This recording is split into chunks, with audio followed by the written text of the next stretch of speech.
Sawa bana, tunataka tuzungumze mawili matatu kuhusiana na chama yako ya Demokrasia na Maendeleo Chadema.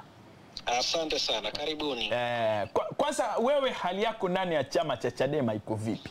Uko na hali ya utulivu, uko na hali ya kunyoshwa vidole, ama uko na hali ya wasiwasi na kutengwa? Kwa sababu tunaona kati ya makundi ambayo ya wanachadema wamekuwa wakijiondoa, wamekuwa kieleza kutoka wao kubaguliwa na sababu nyingine ambazo zinawafanya wao kutojihisi na hali ya utulivu kama mwanzo ndani ya Chadema. Na wewe hao ni watu ambao mlikuwa mnafanana mitazamo hata kabla ya wao kuama. Wewe hali yako vipi japo bado uko ndani ya Chadema? Mimi ni mwanasiasa. Na haya yanayotokea ni matokeo ya siasa. Sijawahi kuwa mnyonge. Ninaamini katika siasa tu. Ni vitu vya kawaida tu hivi kushambuliwa au matusi. Na bahati mbaya vyama vyetu vya siasa, hasa chama chetu, tumedevelop matusi ni nyenzo muhimu sana katika siasa zetu. Una maana gani? Nina maana kwamba chama chetu hasa vijana wanaojiunga kwenye hivi vyama, na kwa sababu wengi ni makundi ya kiharakati, mihemko inakuwa ni mikubwa zaidi kuliko fakti, na wakikosa hoja wenye mihemko huwa wanaamua matusi ndio silaha muhimu. Kwa hiyo ni vitu vya kawaida tu katika siasa. Unapokuwa mwanasiasa lazima uwe na ngozi ngumu, utambue ni haya ni sehemu ya maisha ya siasa. Ndio. Kwa hiyo mimi niko strong, niko imara. Nafahamu kwamba mitazamo iko tofauti. Nafahamu kwamba makundi mengi ndani ya chama yana mtazamo hasi. Nafahamu hilo kwamba wale mliokuwa mkiunga mkono hivi hamtazami kwa ile mnatazama kwanza kwa jicho la kwa nini kwanza. Lakini tunafahamu lazima tudili, lazima tupambane. Wewe ukiwatizama viongozi na wanachama wenzio wa Chadema, unahisi wanakubagua labda na kukuona wewe pengine bado haujapona, hasa yale tunasema majeraha ya uchaguzi uliofanyika mwezi Januari? Ni vigumu sana kuwatazama wao au kutazama au kuwapima wananitazameje. Ninachokiamini mimi ni mwanasiasa, mimi ni kiongozi wa kisiasa, ni mwanasiasa. Nimevuka kwenye lile kundi linaitwa wanaharakati uchwara. Nimevuka kwenye hiyo stage. Nina mwaka wa 20 na struggle kwenye siasa. Nimekaa kwenye position ambazo ni critical za kichama. Na uelewe niliwahi kuwa mshauri wa katibu mkuu.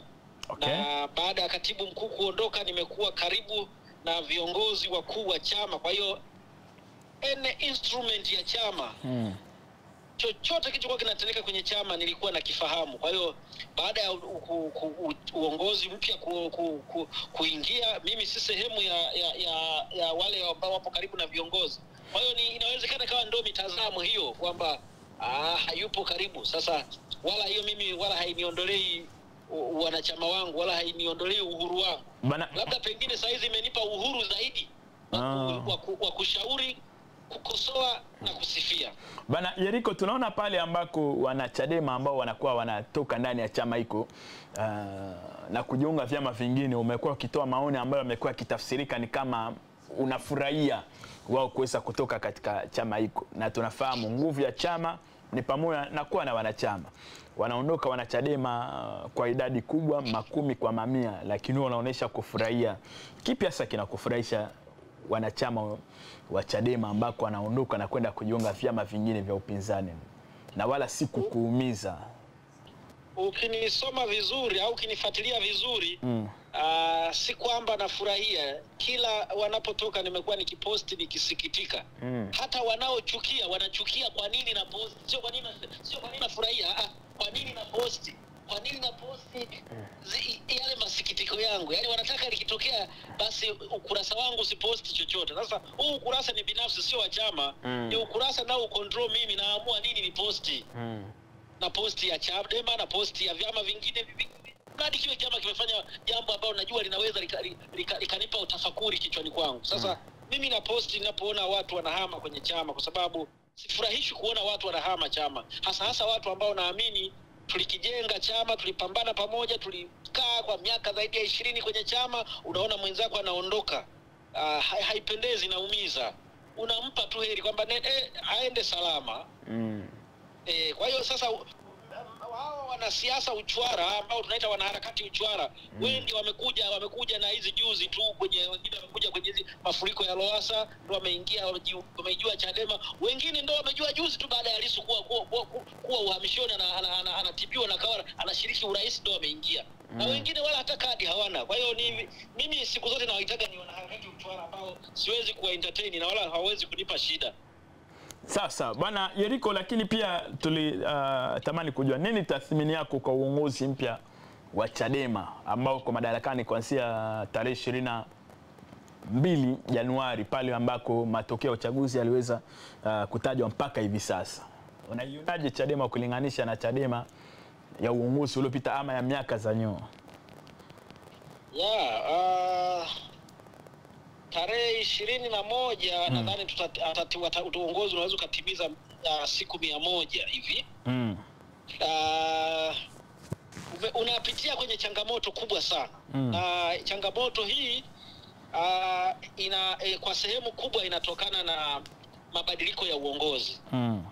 Uongozi mpya unapitia changamoto. Changamoto ya kwanza ni mgawanyiko wa kifikra uliopo ndani ya chama, ambalo kwenye vyama vya siasa ni kawaida. Changamoto ya pili ni kwamba bado uongozi mpya tunasema bado una changamoto kubwa ya kuwaunganisha wanachama wa makundi yote. Hii ni changamoto ambayo ipo na pengine ni challenge kwao, lazima waongeze juhudi ya kuhakikisha wanawaunganisha Watanzania, wanawaunganisha wanachadema.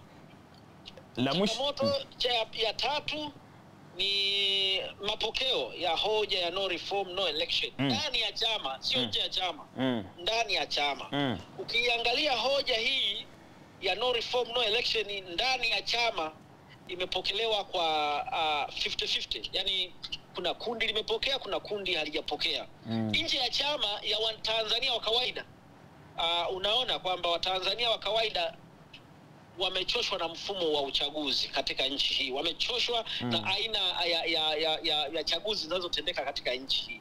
Kwa hiyo wanaunga mkono hoja hii kwa kiwango kikubwa nje ya chama. Kwa hiyo kuna changamoto kubwa ndani ya chama, lakini nje ya chama changamoto ni ndogo sana. Pengine ndani ya chama changamoto iliyopo ni tunafanikishaje hii hoja. Si changamoto ya hoja yenyewe. Hoja yenyewe kila mtu anakubaliana, ila tunaifanikishaje. Hii ndio hoja imekuwa ikileta mgawanyiko na mitazamo, na pengine hata watu wengi kuhama ndani ya chama imetokana na eneo hili linaloitwa mbinu ya kufanikisha hii hoja. Hoja wanakubaliana nayo kabisa, kila mtu anakubaliana, lakini tunafanikishaje. Nje ya chama kwa Watanzania wa kawaida wengi hata hawajui kwamba kuna kitu gani kinatakiwa kitokee. Wao wanaunga tu mkono kwamba no reform no election, no reform no election. La mwisho la kumalizia katika hiyo hoja ya no reform no election, kuna watu wanazungumza, wanasema ni kama inaanza kupoteza, inaishiwa nguvu hivi, inapoteza mvuto. Wewe unalionaje hilo? Ni kweli agenda ya no reform no election ni kama inaanza sasa kuwa inafifia masikioni? Mtazamo wangu na uchambuzi wangu kama mwanasiasa na kama mtaalamu wa masuala ya kisiasa, no reform no election ni kampeni nzuri, inakwenda vizuri, lakini succession yake sioni ikitimia.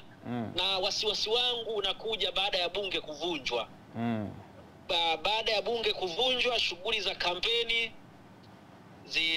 zitaanza, shughuli za kikampeni, kwa maana ya uwanja wa siasa kwa sehemu 100% utakuwa controlled na tume ya uchaguzi. Tume ya uchaguzi ndio itakayokuwa inapanga ratiba za vyama vya siasa za mikutano na nini. Tume ya uchaguzi ndio itakayo inaratibu shughuli zote za kimaadili na mambo mengine.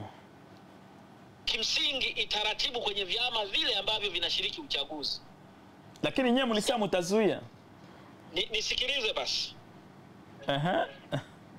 Tume ya uchaguzi itaratibu kwenye vyama vile ambavyo vinashiriki uchaguzi vile 18. Kwa maana hiyo ndivyo vitakavyopata ruhusa ya kushiriki shughuli za kisiasa. Wasiwasi wangu ni kwamba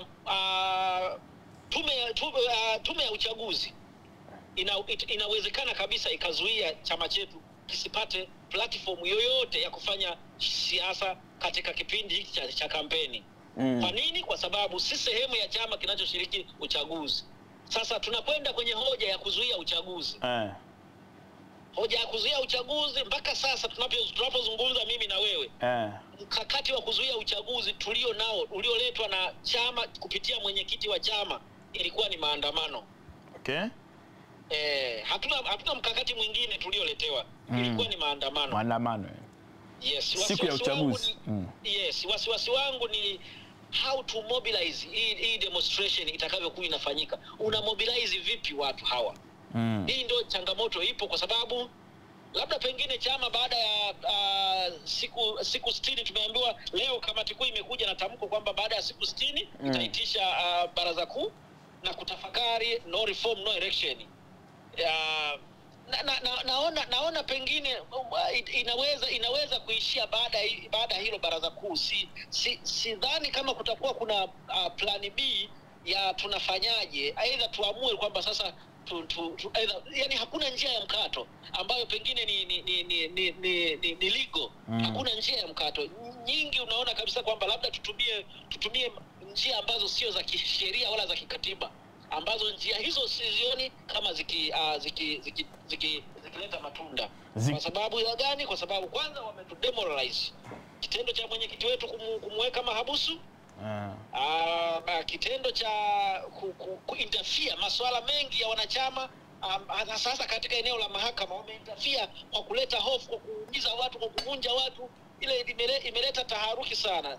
Sioni namna gani tunaweza tukaingia tukaleta hiyo mwamko. Labda tuje na mkakati badala.